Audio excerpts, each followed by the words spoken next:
इसलिए अभी గర్వకారణమైన తన చేతులు సహకరించకపోయినా తన ఖాళీ వేళ్ల ద్వారా రాస్తూ చదువుకొని గ్రూప్ 4 ఉద్యోగాన్ని సాధించింది.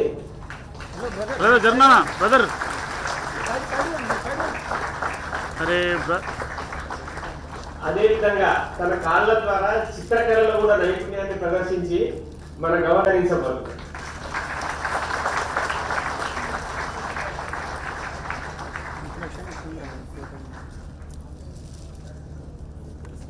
मैं आदरणीय नकद पुरस्कार भी गवर्नर साहब मेरे जोरदार तालियां।